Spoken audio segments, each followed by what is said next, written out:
యేసుక్రీస్తు నామంకి మహిమ కలుగును గాక.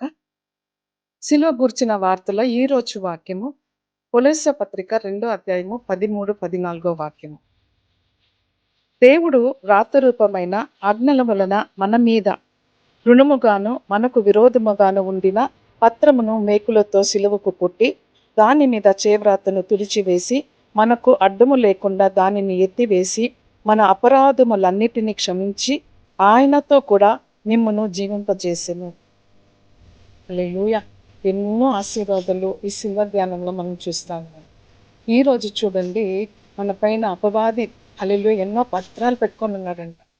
అవన్నీ దేవుడు ఏం చేశారంట, ఆ సిలువలో మేకు కొట్టి ఆ పత్రంనంతా తుడిచి వేశారంట యేసు రక్తం.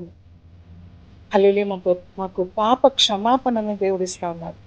ఆయనలో మనల్ని జీవింపజేస్తా ఉన్నాడు. హల్లెలూయా. నా ప్రియ సహోదర సహోదరి, దేవుడు మీ పాపంని అపరాధాన్ని క్షమించి మిమ్మల్ని జీవింపజేస్తా ఉన్నాడు. దేవుడు మిమ్మల్ని దీవించును గాక. ఆమేన్.